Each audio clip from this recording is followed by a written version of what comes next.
Welcome to another episode of Conversation and Cocktails with your host, me, Lenny B. In this episode, we speak to Jess Goldey. Jess Goldey is a guitar player and musician who's played in such bands as My Turn to Win, Let's Die, Well Excuse Me Princess, and Edgewise. We had an interview, nice little conversation, on the back deck of our vacation home in Topsail Beach, North Carolina. Good times were had by all. Taking Jess on vacation is like taking a whole kindergarten class on a field trip. So, fun was ensued, good times, and roll that fucking footage.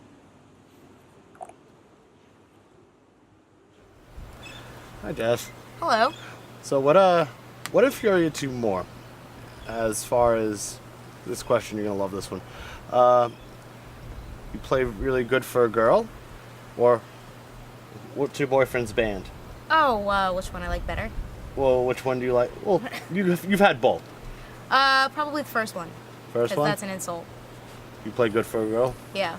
The second one, which band is your boyfriend in, or which band are you with? That question is just a terrible assumption. Well, the first is just a flat out insult. They could just stop at you're a good guitar player, period. You don't need to add the for a girl part, because then it's like, oh, okay. Do you feel it's a bit of sexism? I mean, I've always played with people, and it's like, I look at people, they're musicians, you know.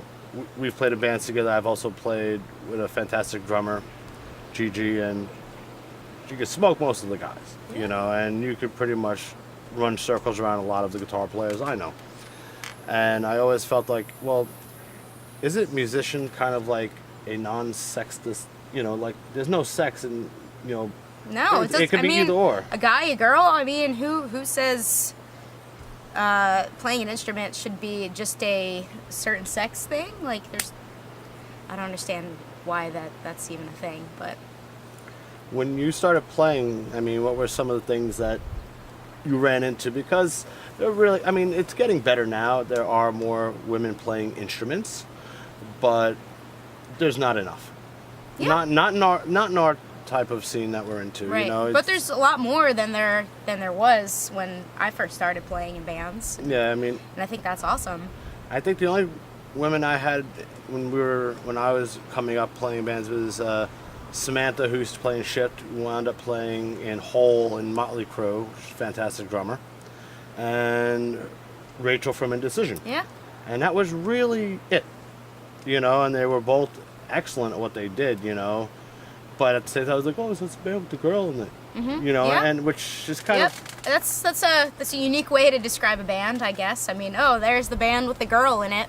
I mean, for me, you know, I want people to like my music, not my band because, oh, there's a girl in it. Like, who gives a flying F? If there's a girl, a guy, you know, if somebody, you know, whatever race or religion or anything, like, it shouldn't come down to, oh, there's a person that is, you know, in my instance, you know, a girl. Oh, the band with the girl in it.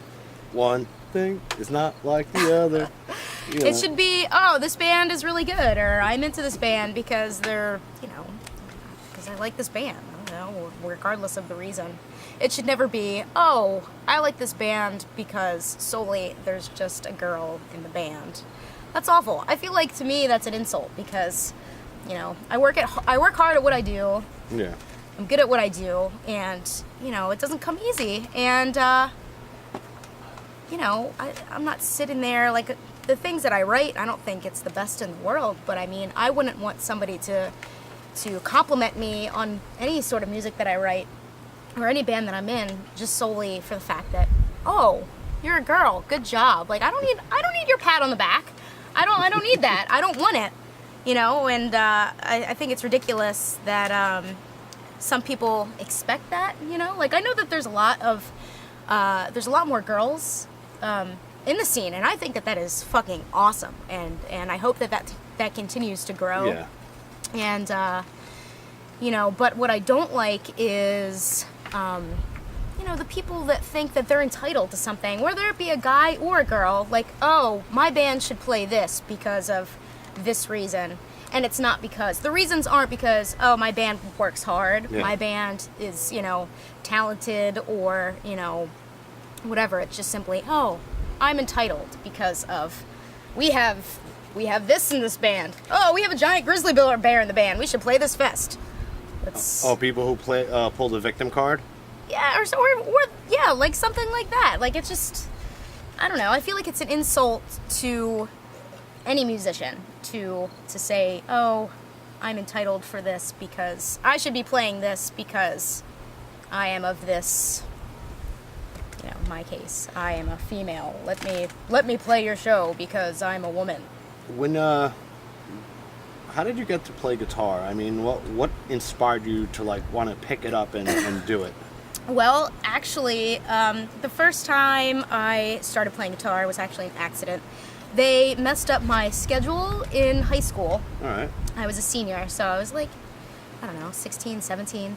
And they messed up my schedule, and I had to go back into the guidance counselor, whoever makes the schedules, and say, okay, I need a class here. And they're like, well, the only thing that's available now is this intro to guitar. And I was like, well, okay. Well, what were you going for? I don't remember. I have no idea. So I don't know what at the time I was trying for my elective to be, but I ended up in this intro to guitar class. Yeah. And I honestly wanted nothing to do with it. I was like, oh, what is this? It was a brand new class. They just added it. And it was these real shitty, classical guitars that could barely work. And, the teacher didn't really do much, honestly. But I spent the entire class just learning, tabs, putting them out. I had a whole 5-star Trapper Keeper binder thing filled with tabs, and I alphabeticalized them, alphabetically arranged them in order. There you go, because I can't speak right today. And, I just learned, just taught myself pretty much. And then I was like, wow, this is pretty cool. And then, for my birthday, I got a guitar, and it was a really nice one. And then I just, I met Dave and all of my friends that I'm currently still friends with now, and just kind of snowballed into oh, let's start a band. And then that's how My Turn to Win was formed. So you met Dave through high school? No. I mean, just when I graduated high school, probably the year after, I met Dave, and he was like, oh, I want to be in a band. And I was like, oh, I can kind of play guitar. I was really, really terrible back then, but I hope I improved over the years. But yeah, so Dave was like, I want to be in a band. And I was like, oh, me too. Let's start a band. And we were at some show at Rutgers. I forget what the heck it was, but yeah, it was in the parking lot. We were playing wall ball, and we're like, oh, let's name it after that Turning Point song. And I was like, okay. And then we found other people and started a band, and then my life was never the same. Wall ball? You mean off the point? I don't know. Maybe. See, we have different. Jess is from Philly, from the Philadelphia area. We call them Italian ices. They call them water ice. Yeah. There's a bunch of little different things. What was your introduction to hardcore music, punk rock? My friend Danby that sat in front of me in math class. I was pretty good friends with him, and I knew that he listened to alternative music, or whatever I would call it back then. And he would every single day wear a different H2O shirt, and on the back of it would say, "My friends look out for me, family." I remember that shirt. In a million different colors. He'd wear the same shirt every day, but in a different color. And I sat in back of him, so every single day I was just looking at the same shirt, and I was like, "Who the hell is this?" So then, Napster was big at the time with a 56K dial-up modem, and I was like, I'm gonna download some H2O. So that's what I did. So I downloaded One Life, One Chance. It was right after that album had come out, and never looked back.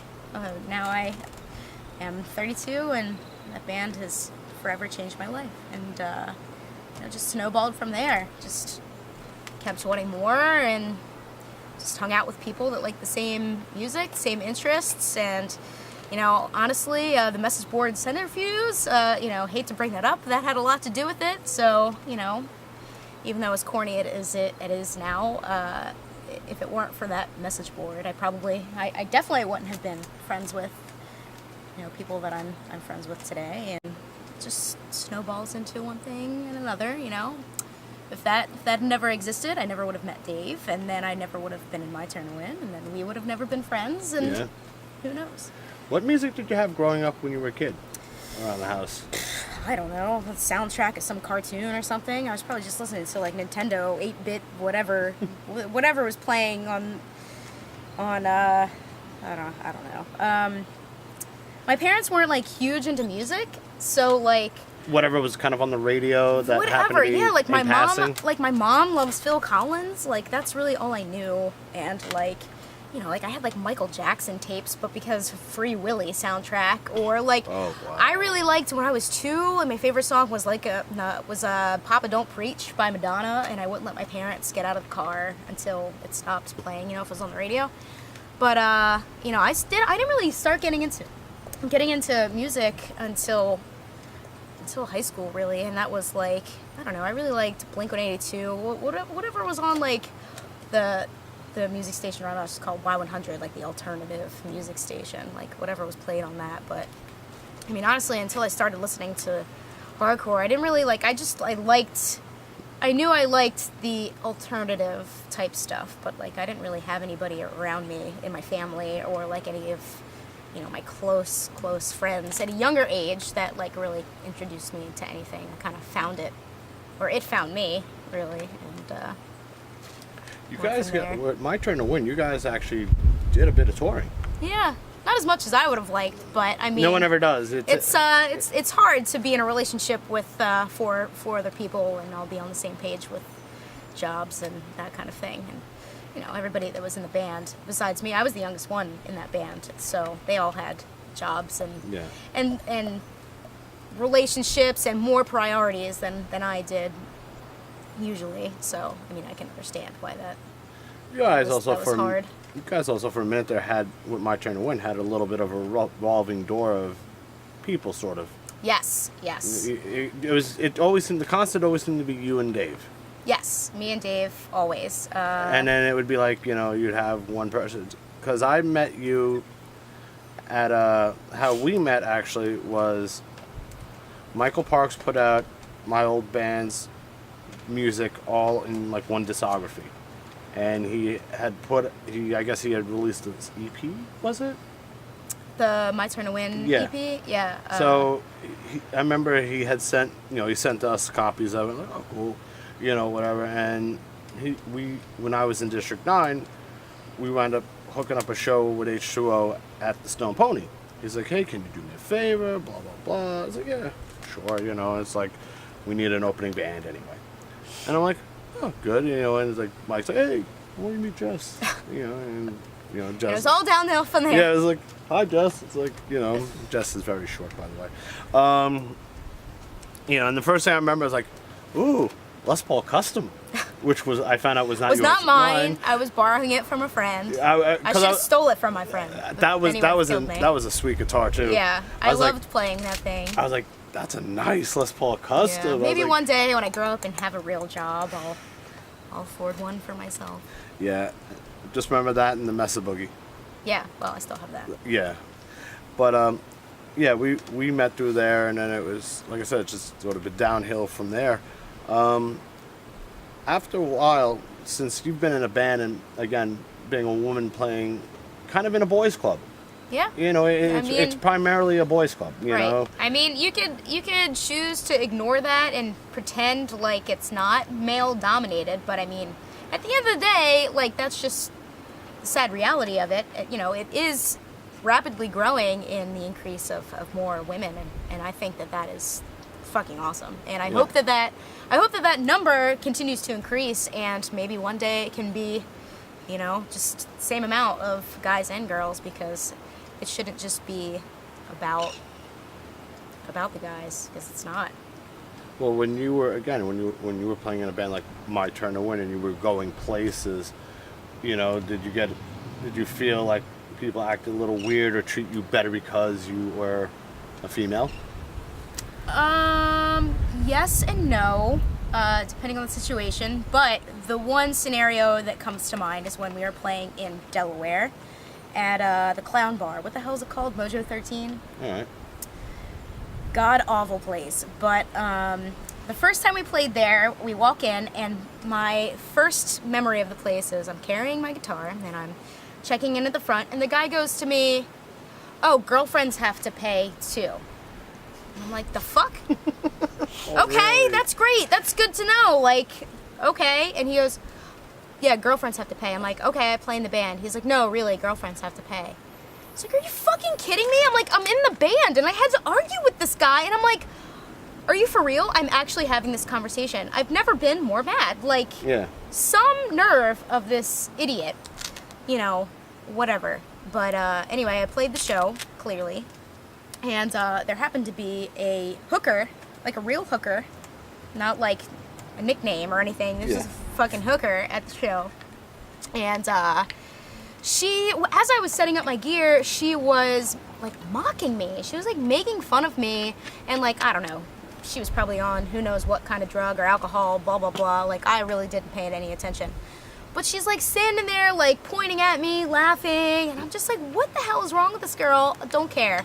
After I played, she came up to me and was like all fangirly and was like, "Oh my god, that's so awesome!" And I have a picture of me and this girl, and she's like trying to like put her arm around me, and I just have this awful, awful face of just like pure disgust, and I was scared for my life that I was gonna get AIDS or something just by touching this poor girl that needed some help.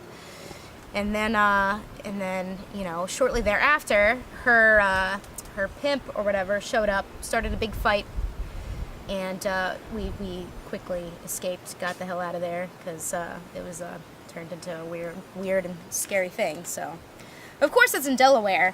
Yeah. I wouldn't expect anything less, but you know, that was a cool thing. Is that a donut? Ooh. We got good donuts. Yes, today we did. From They Fractured Prune. They're devilishly good. I want to talk about those donuts. Eventually, you guys did record a little bit more with My Turn to Win. Yeah. And what prompted you guys to change that name to Let's Dive? Well, our last full length, you know, we felt like it was completely different than what we had previously put out. And we felt that it was in the best interest of the band, because it was just kind of like, I don't know, we started off in like 2004 or whatever as like a posse hardcore, and like nobody knew what the hell we were doing, you know, and it's just like through the years we progressed, and like, you know, our sound completely evolved, and it just didn't sound like what we originally, you know, were. And I feel like, you know, a lot of people could have been turned off by what it used to be, and we feel like it improved a whole lot more, and that maybe keeping the name just wouldn't, it didn't seem right. It seemed like we needed a fresh start, and we felt like that record would be the fresh start, and that's why we decided to. Thank you for my coffee. Ladies and gentlemen, Keith Gallagher. Yeah, no, because I remember you're like, we're changing the name. I'm like, really? And I mean, I honestly thought you should have just kept the name, because bands progress. You know, It's true, but bands do progress. we just felt like it was the right thing to do. We had a lot of lineup changes, and we just wanted a new, like a fresh beginning. And it started off awesome, but then Dave had to move to Vermont and screw everything up for everyone. So, ladies and gentlemen, Rowdy Dave Rosner. yeah. So I mean, I'm happy for him though. Like, we're he- best friends. Yeah, he's Still talk all the time. He's got an awesome looking kid. He does, little wolf. Hi, wolf. Kid looks like he's trouble. Definitely Rosny's kid for sure. Poor Hana. He definitely looks like trouble. But Child. Adorable little baby. then I remember we had a band together called Well Excuse Me Princess. Sure did. And it kind of, I don't remember how it really started. I just think you were just like, I want to do a pop punk band. I'll tell you how it started. So, I had a cappella renditions of various tidbits of hardcore songs, you know, and one was of Start Today, And I'd become friends with Arthur, and you know, I was like, oh, listen to this a cappella version of Start Today that I recorded on my computer very, very shittily. So it's just like the chorus or whatever, and it sounded like a Frank Sinatra type thing. I think you've heard it. I think I have it inside. Yeah. No, let's keep that inside. And you know, he's like, oh my gosh, you had such an angelic voice. I love it so much. And I was like, oh, I kind of want to be in a pop punk band. I was like, he's like, oh, you should do it. And I was like, well, if I ever decide to do it, would you do it with me? You know, like, I want you to be in it with me. He's like, yeah, sure. So, I mean, wrote the 2 demo songs about, you know, different heartbreak or whatever, because that's the best material to write about. Yes. And you know, and then he agreed, and you know, we all decided to. It was definitely interesting. I remember getting it like this is really good. I remember getting the tracks for the Excuse Me Princess, because remember you were like, oh, you know, here they are, blah blah blah, and we were and I remember I brought him up to Lou Medina, because originally he was going to play drums on it, and me and him, I think, basically arranged the songs a bit, you know, because I just sent you guitar tracks, pretty much. Yeah, and just like, here's this and some vocals over it. And we were like, all right, we have to somehow make this into some sort of workable song. And the song was there, but there was no rhythm yet to it. It was just kind of like, here's a riff, very raw, you know. And you know, we worked on it, and then I think it took us like an hour up in his basement in upstate New York. Went up there one weekend for a barbecue, and it's okay, blah blah blah. Here it is, like, worked it out. Then he couldn't do it, and then we got Pete, and it was a fairly painless recording process. Yeah. And I don't remember if it was, I think at the time, I don't remember if it was ever going to be a real band, so to speak, or if it was going to be a project. Yeah. And then I think we decided, let's do a project. And then, obviously, Arthur couldn't do it because he was getting busy getting away with... Right, yeah. Just Grill Biscuits was starting back up again. Just the recording aspect. Yeah, he stepped in for recording, did a great job. And we had to put a band together. You know, and originally it was Matt Taylor and Kevin Smith from Fahrenheit. And that lasted a couple of shows, and then we wound up getting... The hell did we get? Phil and Sean. Phil and Sean. And, you know, we did, I don't know, about 10 shows altogether. Yeah. It was actually a lot of fun. I mean, it was a lot of fun. You know, for a band that was around for only a handful of shows, we actually wound up doing a lot. We played some pretty good shows. Yeah. I remember, you know, the funniest thing we did was probably do, you know, let's get honest, you are a hockey fan. Mm-hmm. Yeah. You're a major hockey fan, in fact. And you kind of wrote an ode to Claude Giroux. Yeah, sure did. Yeah, more for let's see how far we could get with this purposes, and you know, I think we got pretty far with that. It got played on the Flyers game. You know, who knows if it got played a couple times? I mean, I only saw it the once, but it was on Sports Center. Yeah, it was you know, shared around the internet pretty virally through Facebook and all these different pretty popular hockey blogs, and there was a video for it as well. There's a very cool video for it. That was so much fun to make. I mean, it was really... Patty Blake, thank you. Yeah, man. Pat really killed it because he did such a great job. And, you know, just having everything, you know, from, like, you know, sketching ideas to, you know, the whole entire story coming together for the video, and then just making it all work and, like, seeing everything, you know, just flow so nicely. Just, I don't know, it was really fun. It was a really fun process, and it was a lot of hard work, but, like, really worth it, and I'm glad we have that now. No, I like I said, I looked on YouTube the other day. It was like over 8,000 views. Yeah, I'm scared to read the comments on those because they're pretty. People aren't too nice on the internet. They like to be their internet warriors behind the keyboard. Yeah, well, I remember you sent me a couple of links to a couple of hockey blogs it was on, and yeah, people have so much to say about people they have no idea about. So people can be assholes. Yeah. You know.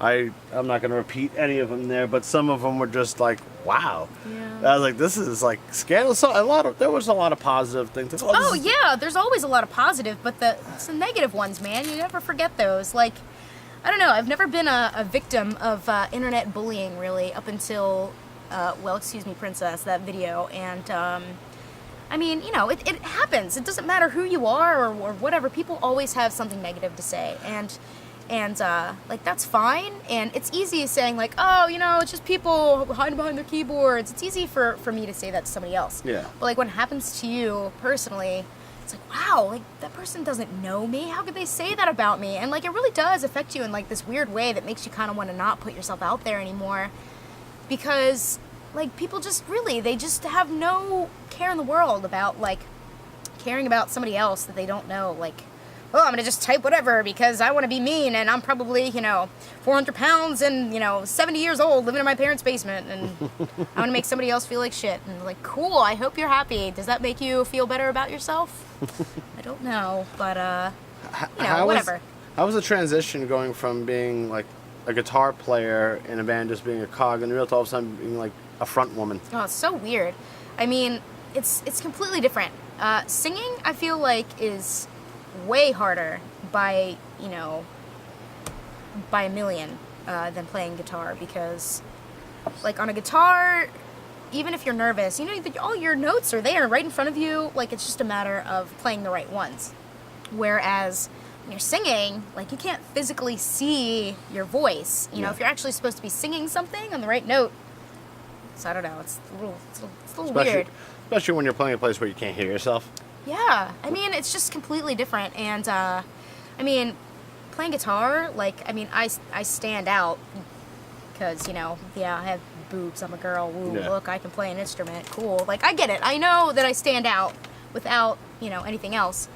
But I feel like still I have my guitar to kind of like hide behind. Yeah. Really. But as a front person, man, like you have to do it all. Like it's hard. It's really hard. Well, you're the focus. Yeah.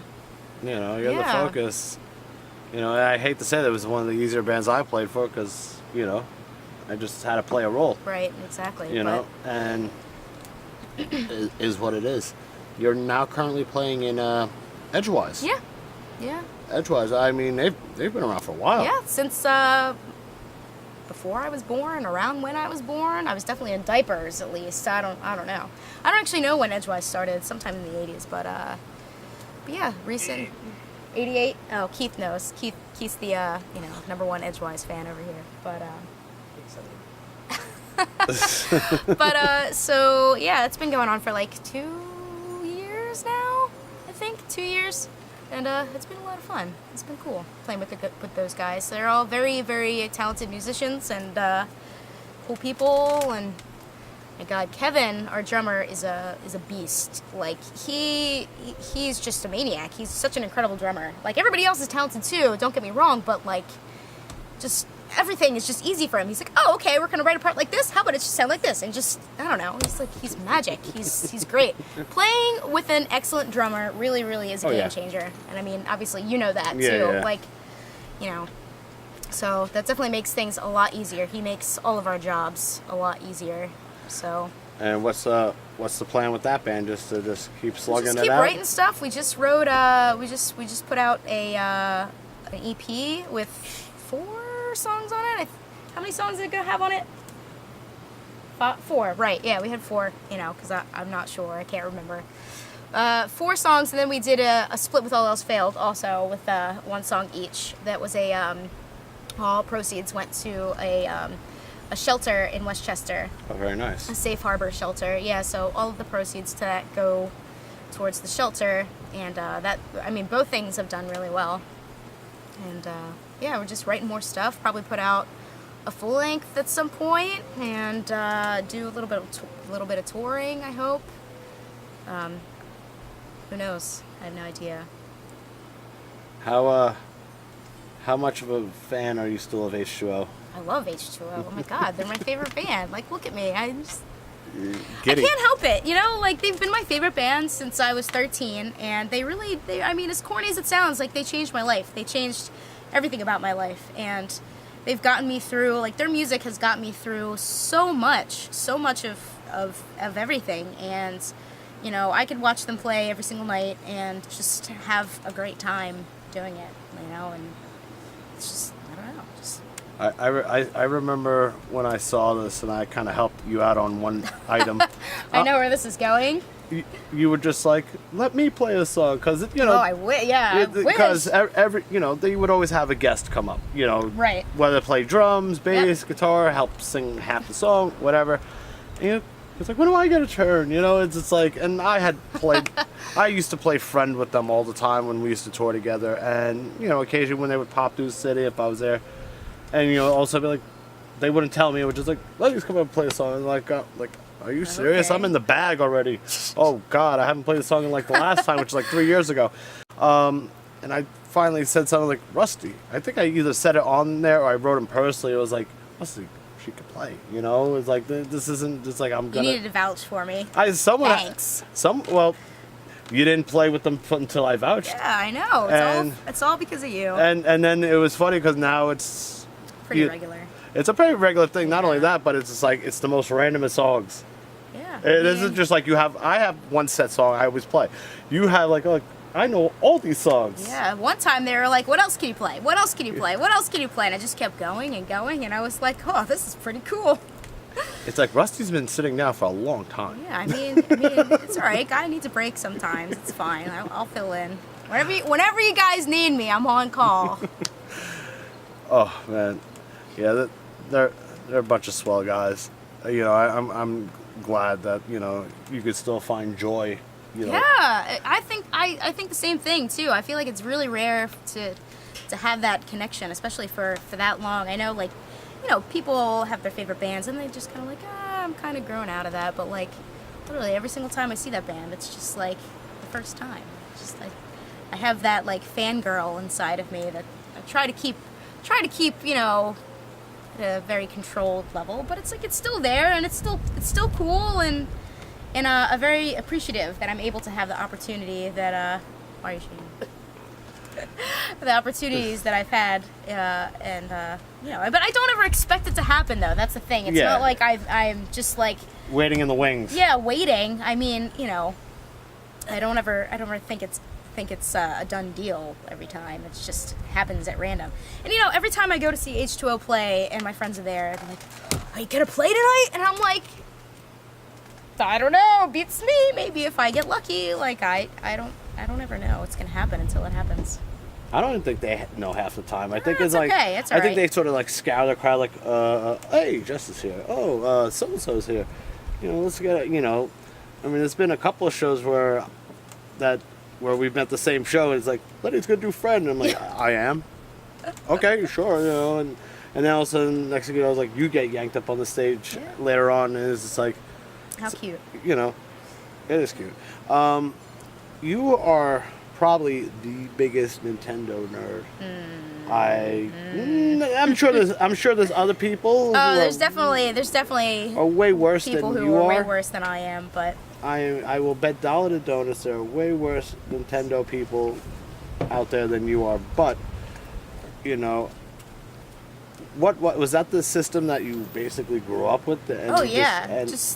I mean, my dad, my older brother, I don't know whose it was, but somebody got it as a birthday gift, and I just remember, like, back when I was in diapers, I was playing Super Mario Brothers, and just never looked back. My life has changed, and just have been obsessed with it my entire life. And there was a short period of time where I tried to hide it, and I was like, like, I don't need this, or I don't need this. I mean, I had pretty much every single Nintendo system throughout my life.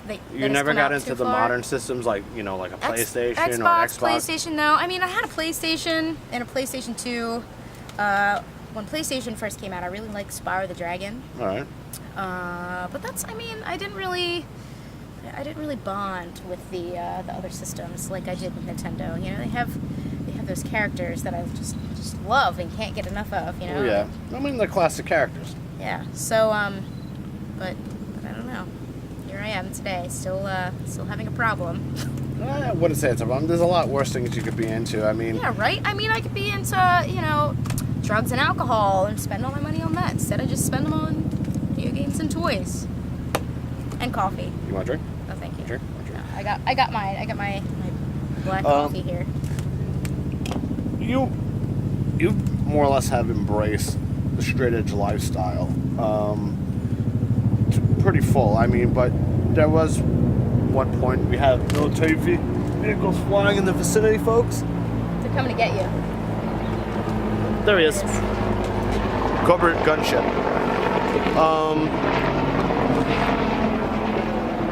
But you did have an experience in your earlier years with alcohol. Oh yeah, when I turned 21, I was like, gonna see what this is about. That lasted for less than 6 months, I want to say, and just was like, this isn't for me. Not one time did I ever buy a drink for myself. I was like, hey, look, if you wanna see me intoxicated, you're gonna have to pay for it because it's not worth my money. And it's just, it lasted for a little while. It was fun. Ish. There was I almost wish I would have been able to see you. Not many people were. Yeah. Yep. I'm sure it was a sight. Yeah, you missed out. Yeah, I missed that. Right. I get to see you on Sugar Rushes instead. Sugar and caffeine, that's all I need. Yeah. It's like, let her go. Yeah, exactly. And you go. Yeah. There's more for everybody else that way. I'm just doing everybody else a favor. Fair enough. Fair enough. You've gotten into a little kickboxing, or? Yeah, Keith and I started doing Muay Thai and kickboxing a year and a half ago ish, and we love it. It's awesome. Yeah. Keith, you gonna compete at any time soon? That's the goal. We'll see what happens. Everybody wants him to. I gotta get a little more confident with my stuff, but we'll see. Maybe one day I'll He's built get like in there. He's built like a brick shit house, folks. Yeah, he's all right. He could take a punch. No, he can run into a punch. Oh, he can run into a punch. You've been involved in the last few years with the This Is Hardcore stuff, helping out. We do what we can. You pitch in, you help out. Yeah.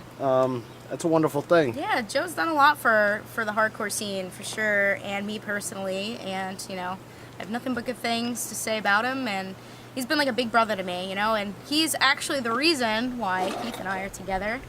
So, he played matchmaker. I went to him the majority of times I was having boy problems, and the thing I love him the most for is that he always gave it to me straight, and it wasn't always what I wanted to hear. Yeah. And that's what I needed to hear. And something he said, just clicked one day, and I was like, you know what?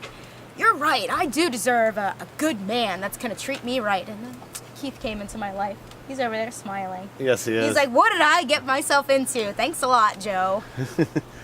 Mr. Jess Goldey, everyone. Well, obviously he's done something good. He's been adopted into my family. Yeah. He's a good guy. Yeah, we're going he's a really good guy. We're going on 4 years now, so I guess there's something. Yeah, well, right? if he can handle your grown child adult thing, But there's nothing wrong with that, though. I gotta say, every time I've hung out with you, it's always fun. Oh, well, thank you. The feeling's mutual. Yeah, it's always fun. It's like there's, you're sort of the epitome of PMA, so to speak. I've seen you in your low points when you've needed, which is I know some people all been there. People are like, Jess Goldey has low points. Yeah. Where? It's like it's actually really hard for me because I struggle just like everybody else, and people don't. Yeah, exactly. People don't see that, and it's really hard because when I am feeling shitty or have something wrong, people just assume that my life is perfect. Just because I choose to, be positive most of the time doesn't mean my life is perfect. It's just that I make the best of what I have most of the time. But I have my low points and I struggle just like everybody else. And I know you do. I've seen it. I've been there for those. I mean, people that are close to me, like you, do know. And sometimes it's hard because people just expect you to be always on, and it's just not always an option. No, well, it's life. It's I've said it before. The future is unwritten, and I didn't actually say that. That was Joe Strummer who said that. But he's right. The future is unwritten. You don't know. You could plan for the future, and the future's unwritten. It is what you make it. So what are your future goals right now as far as your life is concerned? Oh gosh, I don't know. I really want to do another band. that I like. Edgewise is wonderful. I love playing in Edgewise, but it's not my band. You know, Yeah. like they've been around, you know, almost as long as I've been born. I want to do something that's just mine. Keith and I are trying to start something, but it's just.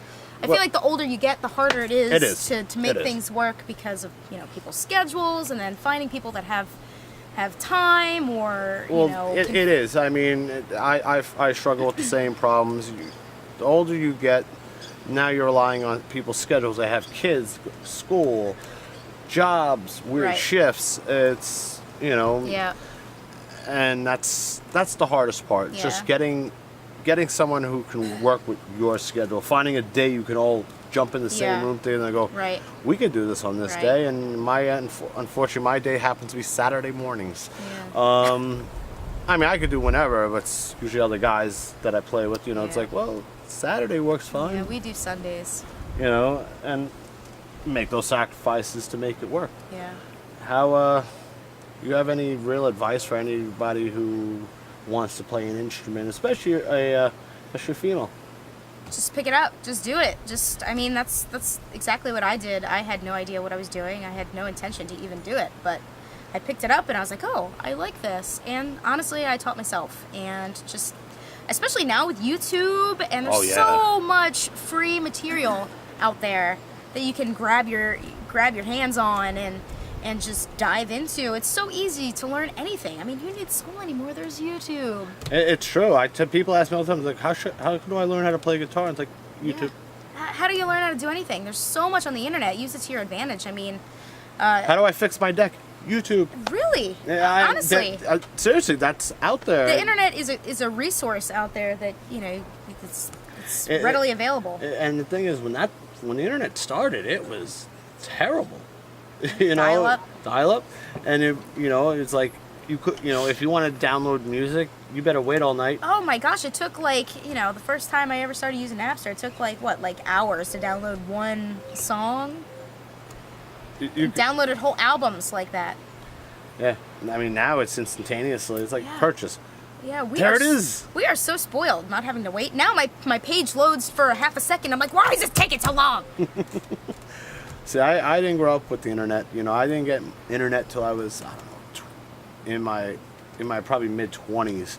You know, we were still rolling around with a phone list and a pager, and didn't really get a pager till almost my 30s. I was the last person in general to get a cell phone. You know, it was one of those things. Just never got it. Still don't know. Still can't drive. I can drive, but. Do you drive a golf cart? I can drive a golf cart. I've been driving a golf cart since we've been here all friggin' week. You know? It's like, pull it out of the garage. It's like, okay. I drive heavy machinery at work every once in a while, so, you know. He does a good job. I try. I really try. But yeah, Jess, I'm definitely glad you did this. Thank you very much. Thank you for having me on this lovely vacation that I decided to just piggyback on, and here I am. Well, to be fair, just to knock that out of the way, it's like, hey, I would love to go back down to Topsail with you guys. We're at Topsail Island, North Carolina right now. And, it's like, well, we're going this day and this day. You know, it's like, oh, come pick me up. I was like, Michelle, Jess wants to come on vacation. And it was like the week of vacation. And we're like, well, let me ask my grandfather. Sure. And so here I am. Here we are. You know, I'm sunburnt and beat to hell.